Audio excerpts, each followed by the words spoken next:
Hi everyone, it's me Andrea and welcome back to my channel. Obviously, alam niyo na yung i-share ko sa video na to kasi nakita niyo naman na sa title and sa thumbnail. Pero sobrang tagal ko nang gustong gawin tong video na to, which is swimsuit haul nga.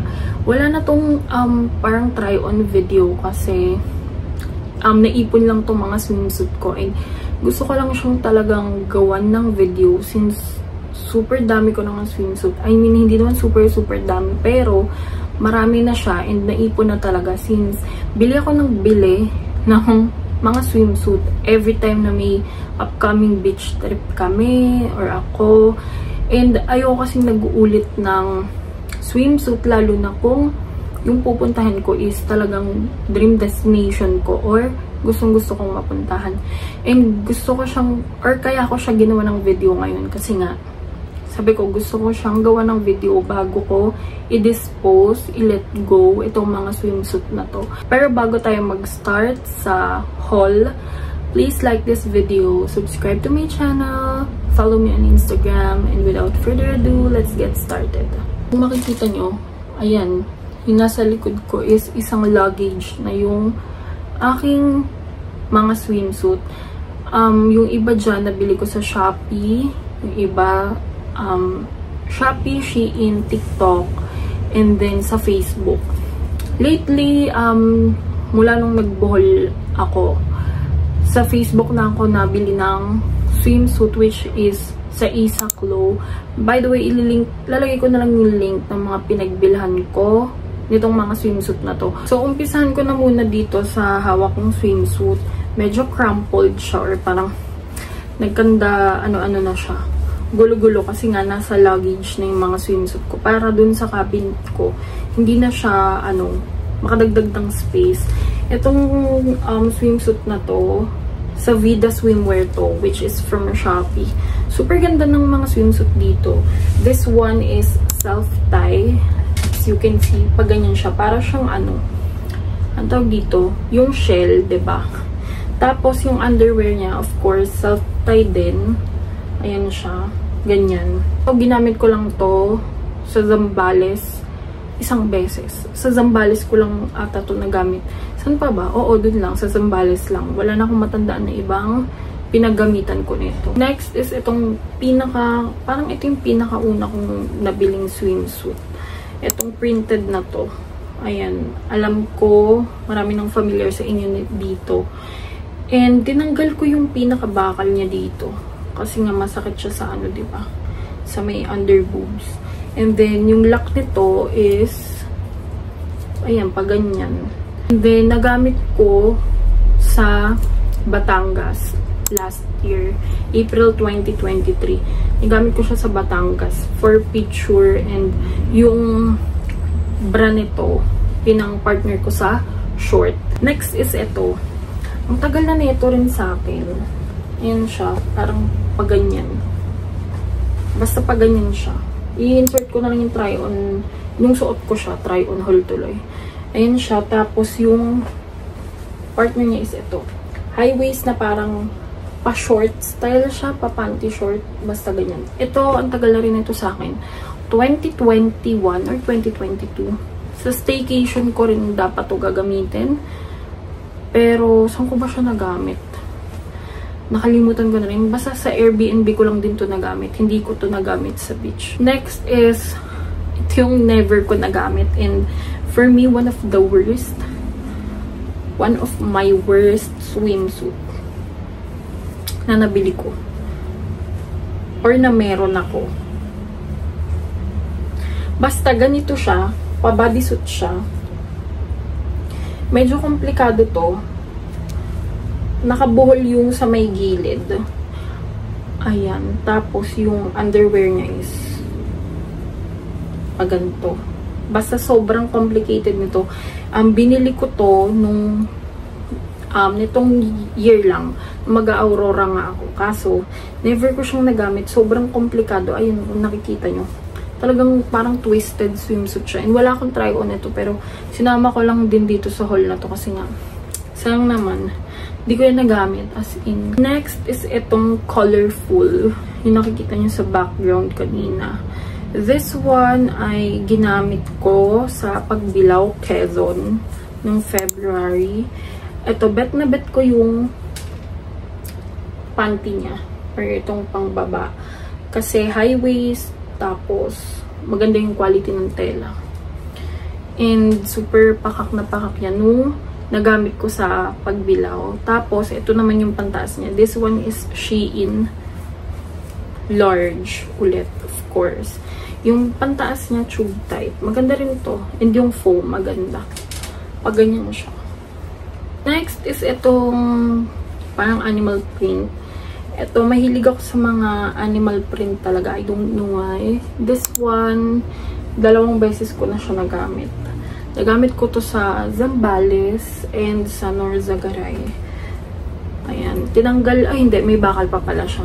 Tapos, the usual na yung bakal yung lock. Tapos, meron siyang kasamang tawag dito, pang cover sa pangbaba. Yun siya yung parang scarf. Next is itong 2 swimsuit na ginamit ko sa Aurora. From Shein ulit. This one, ayan. Tapos, Shein siya, pero sa Facebook ko kasi siya pinili. Pero Shein yung brand.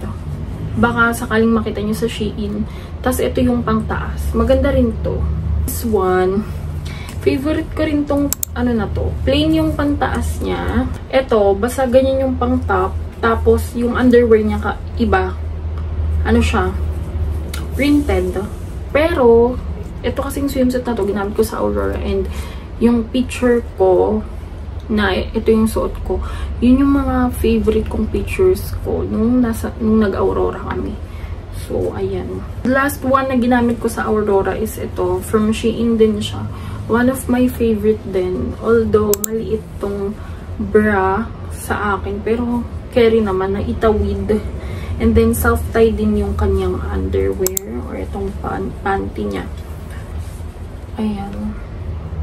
Next is ito. Favorite ko rin to. Ginamit ko rin to sa Pagbilao, Quezon. Day 1 sa Pagbilao. Ayan. Ang cute, diba? Yung print niya. And then, ito yung pang top. Although, yung top niya medyo maliit for my size. And, yun siya.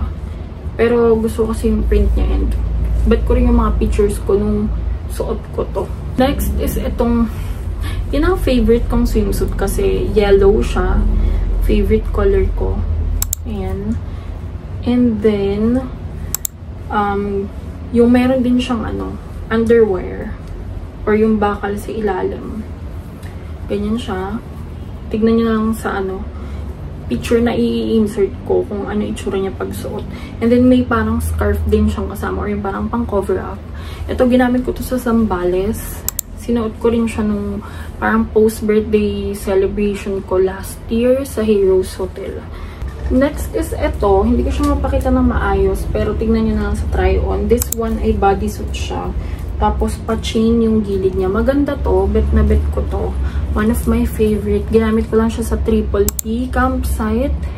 And bet na bet ko rin yung mga pictures ko nung suot ko to. And then this one, ginamit ko rin to sa Pagbilao, Quezon. Ang ganda nito.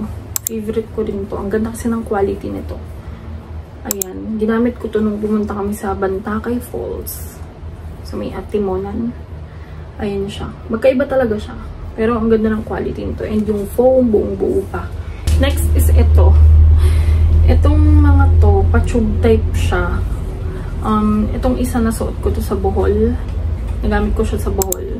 Although parehas ko naman itong dala sa Bohol. Pero girl, hindi secured ang inyong bubang pagsuot nyo to. Kasi pag langoy, talagang bumababa. As in, makikita ang kapag ahon mo ng tubig. Kaya, hirap na hirap ako nang mag-swimming.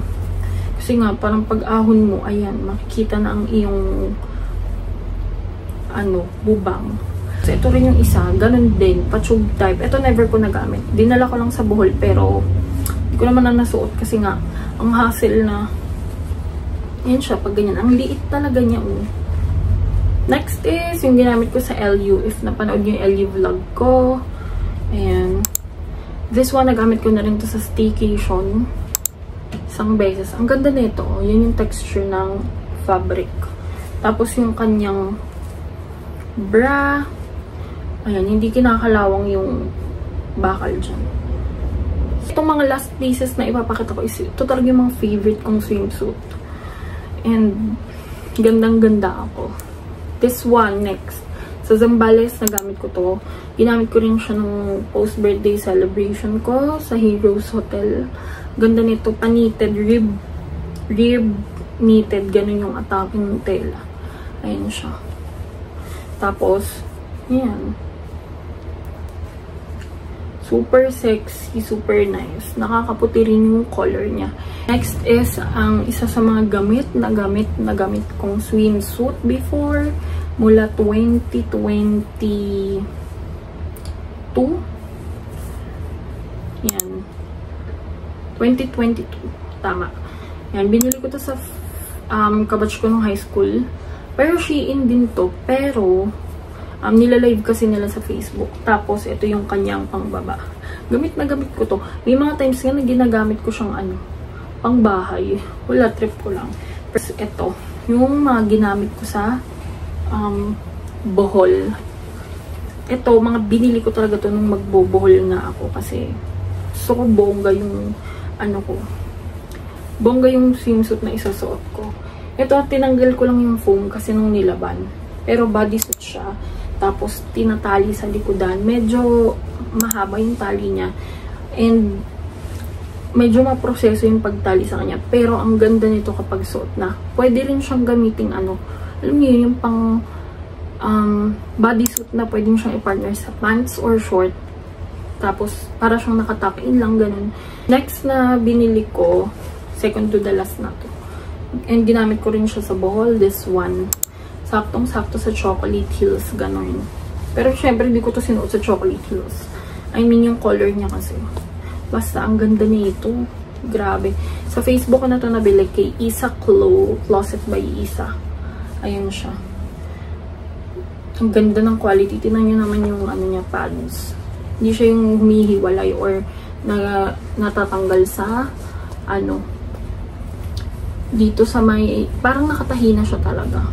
Last is ito. Dapat sa Bohol ko to gagamitin. Pero naiwan ko siya talaga dito sa bahay. Pero okay lang. Nagamit ko naman siya sa LU. Ito yung suot ko. Sa LU. Itong October lang. One of my favorite. Ang ganda rin ng quality. So, ayun na lahat yung mga swimsuit na naipon dito sa akin. Sa bahay, mga pinagbibili ko. Gusto ko na talaga siyang i-share, lalo na kung may upcoming beach trip kayo. Kung gusto niyo nang mabibilhan ng magagandang quality ng swimsuit. Lahat ng link nasa description box and comment section. Sana nagustuhan niyo itong video na to. Siguro susunod, Shopee haul ng mga damit and gamit sa bahay naman yung i-share ko sa inyo. Comment lang kayo kung gusto niyo. And ayun lang, sana nagustuhan niyo itong video na to. Don't forget to like and subscribe to my channel. Thank you for watching. See you on my next one. Bye!